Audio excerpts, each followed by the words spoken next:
Welcome to Trauma Undone. I am your host, Natasha Phillips, and today we have with us Molly Fink, Beverly Hills life coach and regressive hypnotherapist.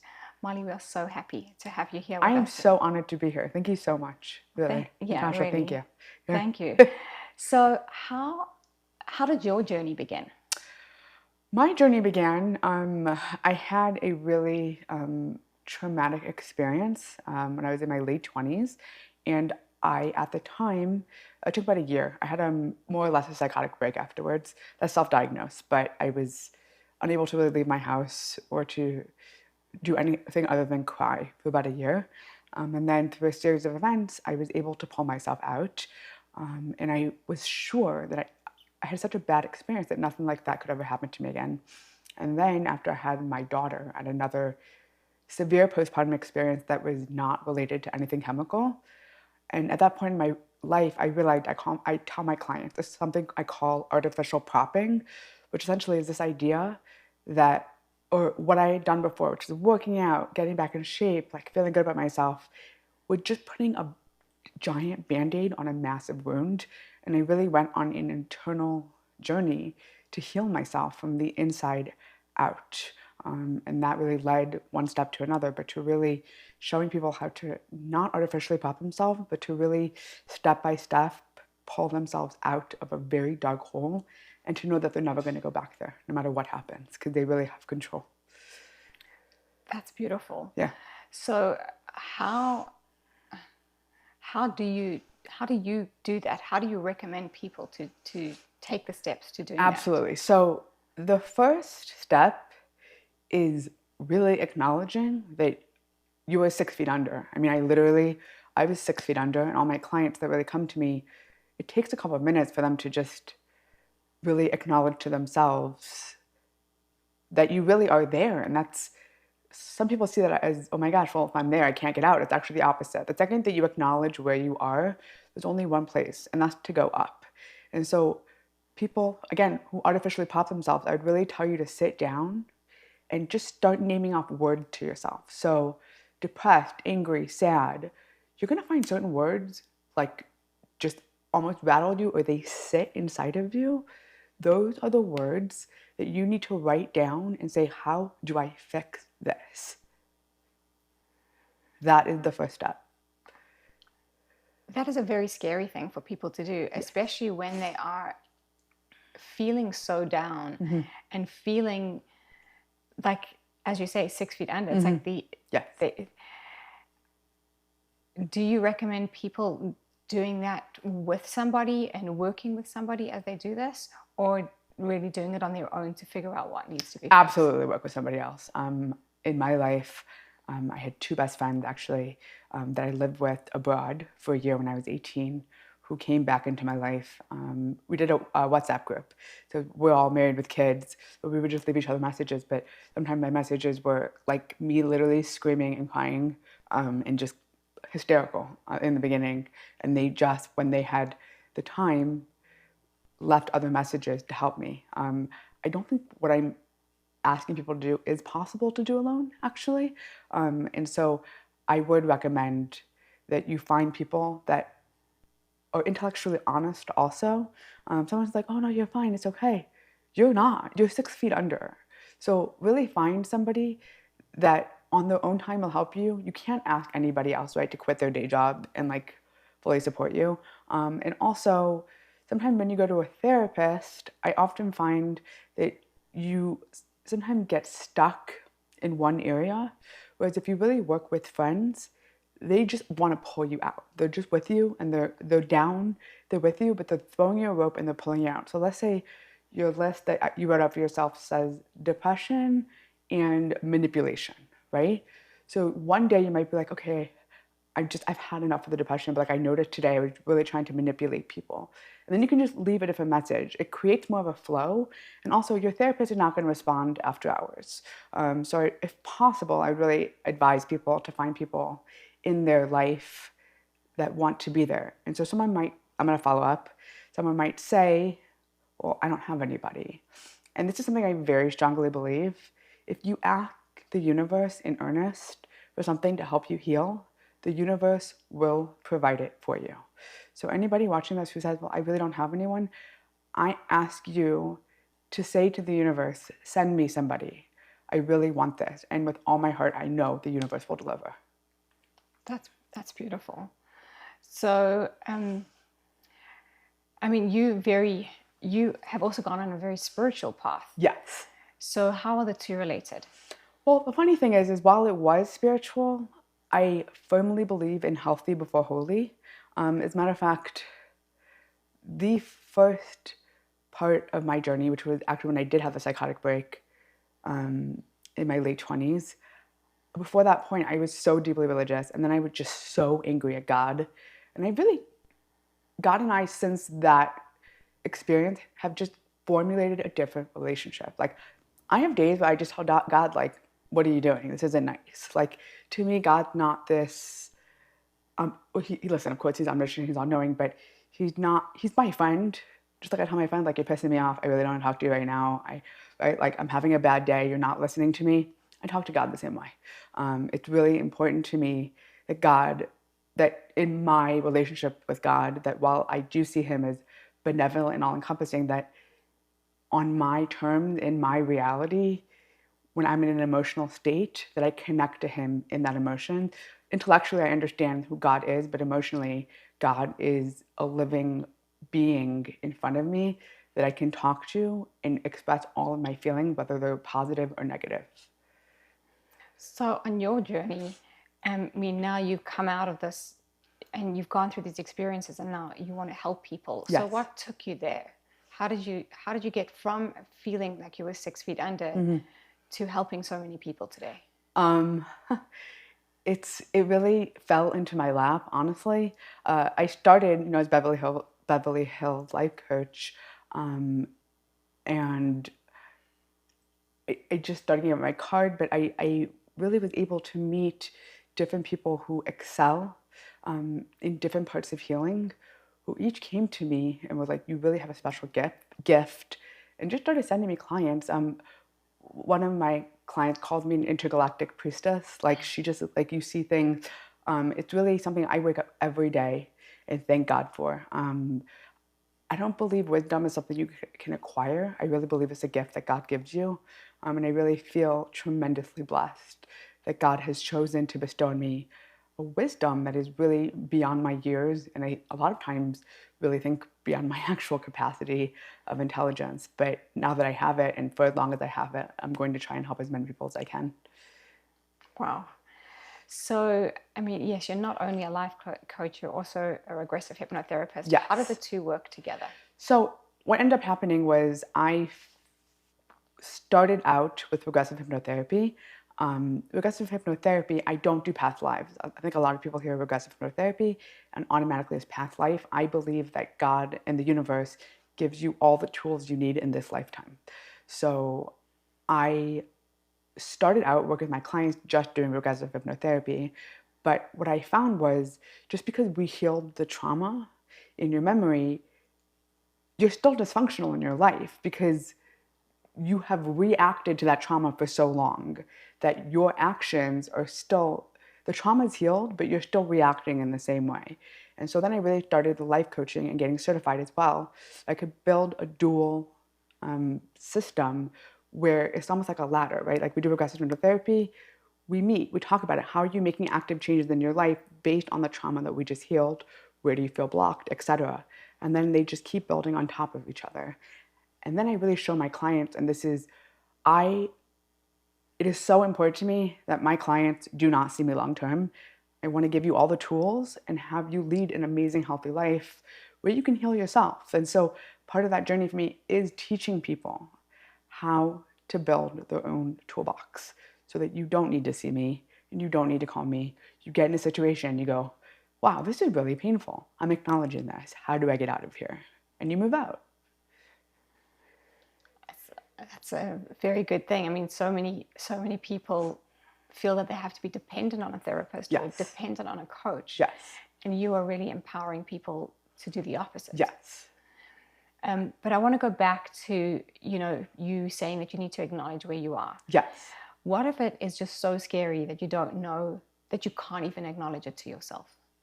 or you feel like you have done some work on yourself that you're not actually as bad as you Right. Well, really are. So those are two separate questions, because the people who are like, oh, I'm great, it's not that bad.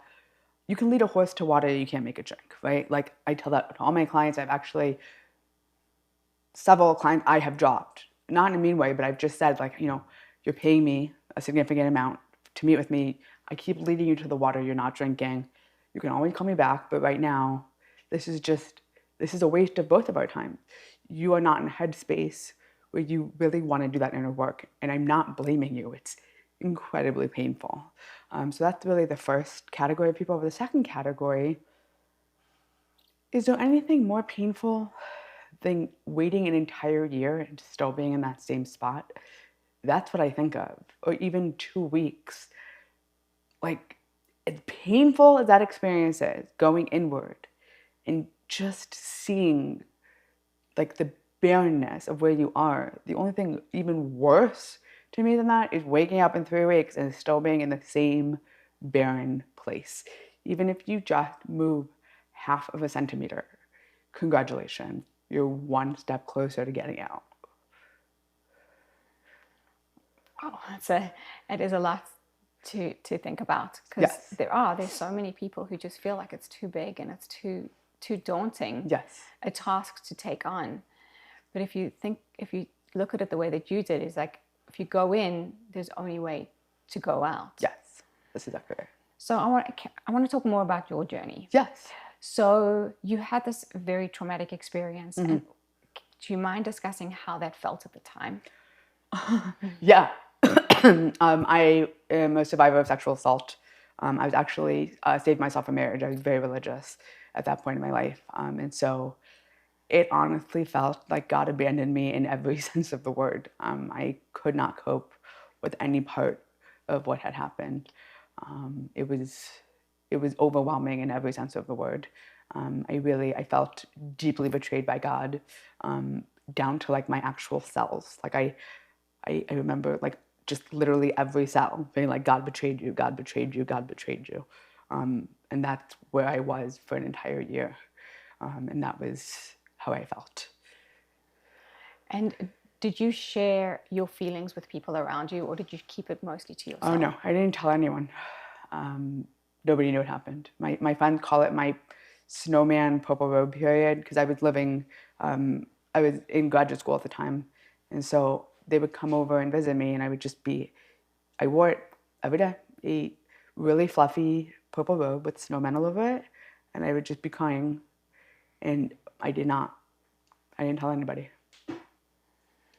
And how do you think that played into your continuing your emotions or helping you to move past them? I mean, it didn't in any capacity, but at that point in my life, I was so deeply ashamed. It's the paradox, right? That something happens to you and then you take on all the guilt. And so I felt deep shame. I also really felt that God had left me. And so that combination really I didn't want to talk to anybody, because all I felt that I would get mirrored back with just pure disgust, not realizing that I was not at fault in any capacity. But that took me a very, very long time to wrap my head around that idea. So that happens with so many types of trauma. Absolutely. Did you take on this guilt and Yes. the shame? Yes. And you feel like you can't speak to anyone because you feel so responsible, Yes. and you feel the shame of Yes. it. So how did you get over that? How did I get over that?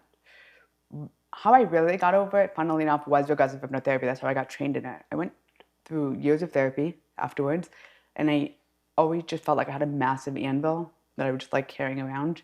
And I only spoke to my therapist about it. I then started telling like 1 or 2 people. I told my husband before I met him, just because I wanted him to understand that, there were a couple of really raw parts of me. But I went through a regressive hypnotherapy session, and she healed me in 1 session. And that's when I was like, what is this? In the session, one of the things that we did was she took me back to the experience, and she told me that the floor was now dirt, and I was supposed to get off of. We were on like a recliner when it happened. I was supposed to get off the recliner and just like leave the guy there, and we were gonna dig in the dirt together. And I was like, okay, So we're digging in my memory. And she says to me, "Oh, there's a box." And I was like, "Okay." And I opened the box, and she said to me, "What's inside of it?" I was like, "I don't know." And she said to me, "There's hope and unconditional love inside of the box." And even now I start crying when I think about it. She said, "It's yours, take it." And I did. And I felt just a surge of real hope and strength that I did not have before. I got chills when you said that. Also, my eyes Yeah. felt up. That is really beautiful and takes back your power. Yeah, 100%. She gave me back my full power. Yes. But you also, there must have also been a point in time where you thought that it's okay to tell people, even just to tell your therapist, whatever, like to go out and seek help. What was that point like? Oh, so I actually, after that year, I moved abroad. I call it Eat, Pray, No Love. And so I was just completely oblivious to like any guys liking me, to the point where my mother came to visit me, and all of my friends were like literally the most eligible bachelors at that time. And she was just like, "You're surrounded by like these beautiful men that everybody wants to marry." And I was like, not for me. It's not for me. She was like, "Just pick one, And then what ended up happening was I was so oblivious. I was actually at a birthday party, and like one of the guys there, who was just like an all-star, really was like, "Oh, I really like her." And he stayed really late. I stayed till that party till like 4 a.m. He walked me home, and I was so oblivious. I just thought he was really nice. Like, I don't know where I was at, but he walked me home, and then he kissed me at the end of the night, and I freaked. I never told anybody. This was the first time I called one of my best friends who was abroad, who I literally met a year before. I was hysterical. I was like screaming into the phone. And she said to me, "You have to go to a therapist." And that was how it began. Oh, wow. So it was actually a defining moment. Yes. That yes. you called for help. If that didn't happen, you could be in a completely different place. There's no question. I mean, I really believe that the universe, I had healed all other or seemingly healed, but like I'd artificially popped myself in all other areas. And so I think the universe was just like, "Okay, you're ready." Whereas before, there were all these other moving parts. Like I was getting out of bed, I was active, I was finally going to party. And so that was when it finally came in. I really feel that the universe is incredibly gracious in terms of waiting until you're at a point where you can absorb it, and just, even if it's traumatic in the moment, that you can move. Like, had that somehow happened to me months earlier, I would have just gone back into my room and cried more. I would have never actually followed through and seeing the therapist. But also, putting yourself out there and going out to parties and socializing. Yes. You were in a little bit of a different space to where you were a few months before, not doing That's exactly right. Yes. So you went to this regressive therapist. No, first I just did regular therapy. I did regular therapy for years. And they got me through it intellectually. So I just thought I was in a good place. And then once I had my daughter, I had a... Oh, that's when you went. Yeah, I had a severe postpartum experience. Actually, had nothing to do with chemically, just my life surroundings. Just it was a perfect storm. Everything just exploded again, and I just, when you have a little baby relying on you, you cannot go back to bed and just cry and be in a purple robe for hours at a time. And so I felt simultaneously trapped and knowing that I had to mobilize myself in some capacity. And that's when a person I was just randomly friends with just said, "Well, have you ever tried regressive hypnotherapy?" I had no idea what it was. And that was how I really found that healing. And then I just exploded and was just like, "Okay, I got this." And I just started moving as fast as I could. So when you go through healing and you go through such dramatic healing like you did, Yes. do you find that there's always another level of healing that one can do? Always. I am convinced till the day you die, you are in a constant state of healing. I used to refer to it as a DNA double helix, right? Like that at each point. But then I'm Jewish Orthodox, so one of our I guess sages, he explained life as a spiral staircase, and he says that depending on whether you look at the staircase from a linear view, if you look at it from a linear view, you can only look down. But it's that if you go to the top of the staircase, you see that everything's rising up. It's not going down. But as he explains it, is that on each step, as you go up the staircase, you're hitting the same points of trauma over and over again, but you're happier, it's richer, you're more enlightened, and you become a better and better person as you ascend. And his belief is that you're always ascending. So do you believe that through a traumatic experience you can feel like you are completely healed, or do you feel like there is always healing that will happen with that experience? So there's a paradox. I think it's Albert Einstein who says that a true paradox and a genius is a person that can hold two simultaneously opposing ideas at the same time and know that they both exist. So this is the paradox I want you to hold for a second. It is my absolute belief that every trauma that happens to you is actually the key to bringing you your greatest gift and joy. And at the same time, it's also the key to constantly healing yourself and discovering more and more and more.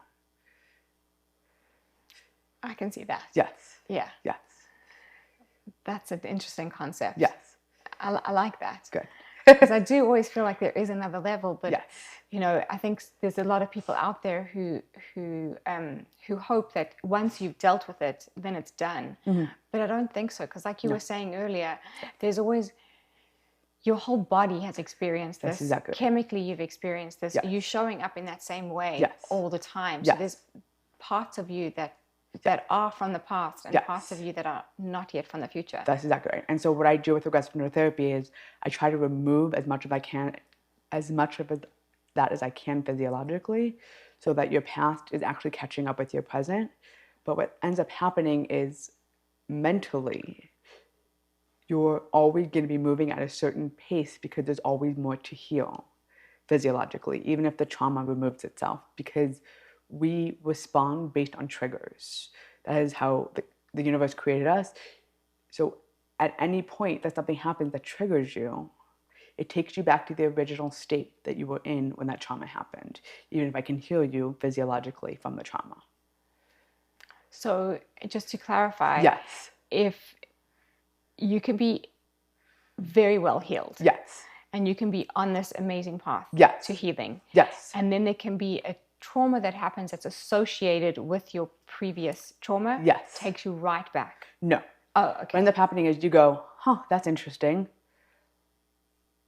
I'm having the same trigger. I know it's related to this. I don't want to go back there, but I'm getting triggered. What was it from that experience that I didn't heal? Because I know I'm otherwise healed. Okay. And so you're able to stay here and almost, right, like Back to the Future. Just go in there for a second, kind of poke around and be like, okay, I thought I healed everything. What didn't I heal here? Because like 90% of it is healed. And then you just take out that one thing and you go, oh my gosh, that wasn't healed. Fantastic.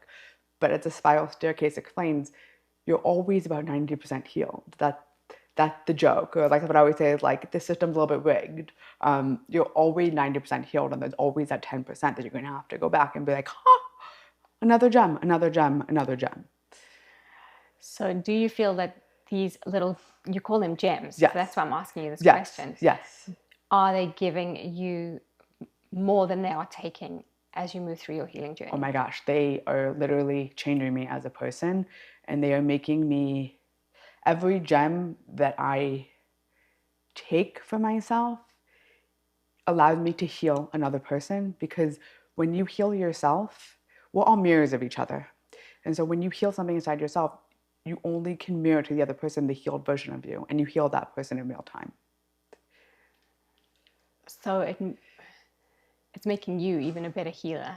Much better. I mean, I tell people joking, like, this is the most selfish endeavor I've ever done, just because I only do this I mean, not only, I really want to help other people, but at any moment that I hit a roadblock with my clients, I go really deep inward and I say, how am I getting triggered? Why can't I heal that person? And I just, whatever it is, I just pull it out and start working on it. And thank God I have 100% success rate so far. Yeah. So do you have a very mindful type practice? Yes. And what does that entail? Can you elaborate on the question? So, like, you know, often when you've gone through trauma, you are recommended to journal and to meditate and to have a spiritual practice and to, you know, take time to reflect and reflect on your life and reflect on circumstances. So that's part of a mindful practice. I wouldn't say that that's exclusively it, but do you feel that, because you said like you go in, you see what's you see what's blocking you, you go in, you examine it and you reflect on it and you heal it. So how do you do that? So this is where the wisdom part comes in. Sometimes I want it so badly that I really feel that the universe and or for me, God, just literally, I almost describe myself running into like a burning building. I'm like literally just, it's like smoke inhalation. And I'm just like, I don't care, I'm gonna figure this out. I mean, and my friends have just flat out said to me, like, it's almost impossible. They've seen just a complete turnabout in 24 hours of me going into something and actually just changing my entire personality in 24 hours. Not the core of me, but like a deep-seated dysfunction, finding it and being like, oh, so dysfunctional, I got it. And just really like working through it. And so that just takes time. Like in the beginning, it took me a very long time. The last major trigger I had took me a solid 18 hours to figure out. My mom asked me to explain it to her. And the only way I could explain it was I play chess against myself. And so I take what could the trigger be? Why is it happening? I just keep moving all the pieces until I can actually beat myself. And that piece wins. And if I feel aligned, it just, everything kind of adds up. And I almost can and look at whatever the dysfunction is outside of me and name it. So this is also, you have really learned to trust yourself. Yes, 100%, all the time. So how did you go from, because you probably didn't trust yourself for a very long time. Yes. And now you are in full alignment with yourself. This is it. This is, for everybody listening, this just happened to me. And it was funny because I was like, oh, I missed it. But I was playing with my daughter in the bathtub and she put a metal pitcher on the tub. And a little voice said to me, oh, that's going to fall right on your foot. And I was like, fell right on my foot. I had to go to the ER. But it's that little voice, the voice that's talking to you all the time. And we all, a long time ago, just stopped listening to it. Start listening to that voice and you will trust yourself again. That little voice has all of the answers. It's your gut. It's talking to you all the time. We have actively been taught to drown it out. That is the key to getting back your self-trust. That is amazing. Yeah. I know I often ignore that little voice. Yes. I mean, I normally do, and then I was like, oh, you got me, you know? So you're working with a client. Yes. Do you want to just walk us through like a basic, like what you do with a client? Absolutely. So my client come to me, and this is the first session. I break up your life into 9 parts, and I'll tell you what they are in no particular order. Spiritual, emotional, mental, physical, spiritual, familial, career, social, time. Okay? And I believe that those 9 categories encompass someone's entire life, regardless of age. Status does not matter. I have my youngest client is 20. I have a client, my oldest client is 72. They all have very clear parameters within each of those categories. And so what I believe people are Venn diagrams, right? So let's say 8 of those categories are amazing. The 9th one is terrible. That 9th category is weighing down your other 8. And when I explain to my clients is that you're never going to be amazing in all 9, but you do want to have just a baseline of it's okay, right? Like, no, nobody is having 9 all 9 being like, oh, this is the most amazing thing that happened to me. But almost everybody that's really functioning, 6 or 7 of those 9 are like rock solid, and they're looking at the other 3 being like, how can I make this better? But they're not like, it's completely dysfunctional, I don't know what to do. And so I go through it in those 9 categories with my clients, and I break it down into 3 parts. The first question is on a scale of 1 to 10, how much do you want to change that area, right? And so just because a lot, like, right, like 6 of them are going, wow, you have no desire to change them at all, right? Like it's a 1. And then the last 3 are like 10, I got to change these 3. Which leads me to my next question. Let's say I get an atheist, right?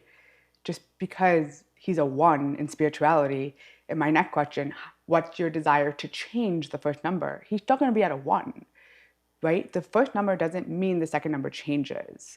You can be a low number in the first category and have no desire to change it. And that's the first thing I explain to my clients. I believe that desires are the universe talking to you. If you really desire something, you should follow that desire, even if, I mean, barring, hurting yourself or others, but if it's a genuine desire, to follow it through. It will lead you to happiness. And so, right, a lot of times people will say to me, like, everyone tells me I'm supposed to want a family, but I really want to work in my career. Follow that desire, because it's just going to make you unhappy. I promise you'll get everything if you follow your desires. That's what I tell my clients. And so, right, the second category is how much do you want to change the first number? And then my third category is, fantastic, you want to change that number, but on a scale of 1 to 10, how much do you believe that we can change the number? And that's actually the most important question of all. Because if you're not at a 10, you can't change the numbers. In belief, you're saying? If you're not at a 10. Okay.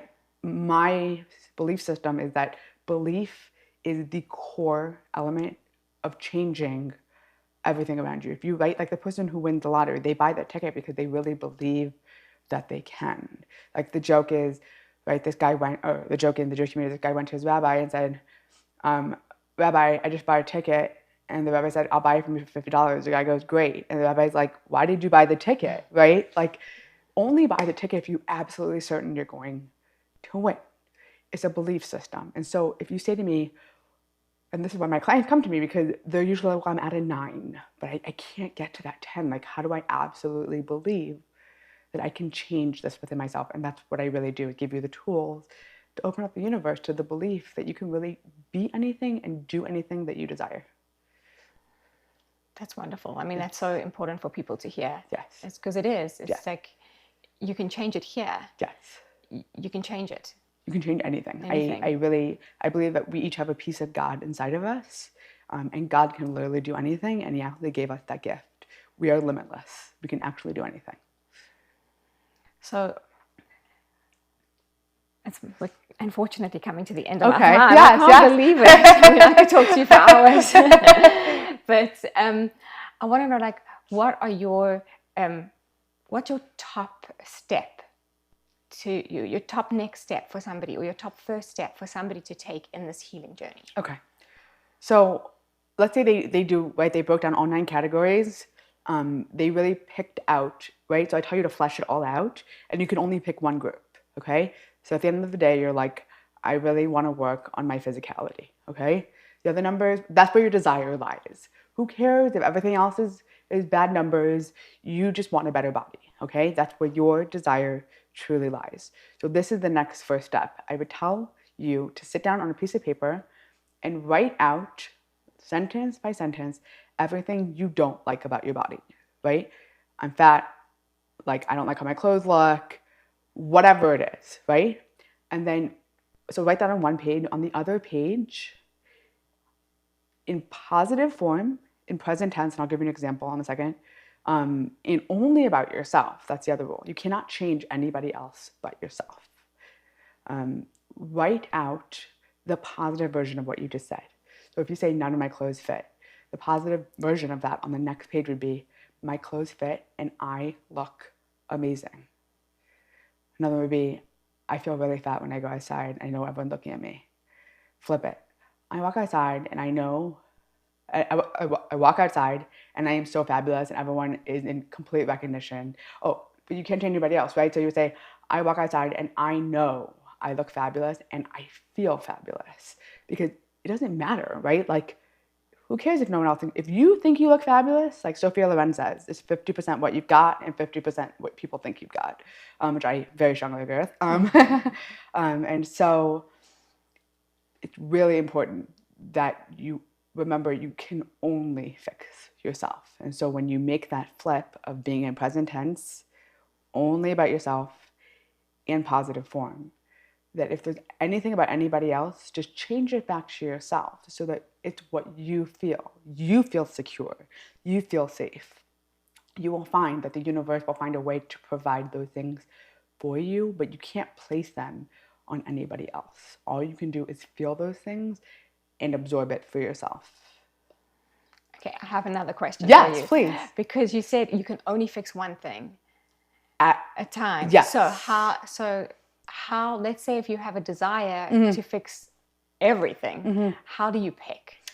And you have a belief that you can absolutely fix everything. Well, you should fix everything. Yeah. And so this is, again, another paradox I want you to hold for a minute. Whatever the original thing that you pick is, so for instance, I said physical, you're going to find out very quickly that you're actually not, it's not physical that's really bothering you. And that's what's really cool. The Venn diagram is you're all connected, and these bubbles are all connected. And so when you start working on one thing, everything else starts to rise, and you just see like tendrils just start shooting out. So it's almost like choose your own adventure. You're gonna start out with physical, and you're gonna say, okay, like I want to look better in my clothes. I started working out, and then you're gonna be like, interesting. I'm trying to wake up at 6:30 in the morning. It's not working out. Okay, I'm gonna move to time. Time is my new thing now. Time isn't my friend. Why isn't time my friend? Right? And then you work there for a little bit, and then you understand there's a natural flow, but you can't start working on everything. You have to follow the trail. So you start out with one thing, and then it will just lead you to the next point, to the next point, to the next point. Okay, Molly, I think we're going to have to do a part 2. Okay. Yeah. This is so awesome having you on here today. I'm really so honored to be here. Thank you. Thank you. And Gus, thank you so much for being with us. Yes. Where can people find you is most important. Oh, yes. Molly at BeverlyHillsLifeCoach.com. Okay. Yeah. Awesome. Yeah. Well, thank you so much for watching today. I hope you learned a lot, and be with us for next time.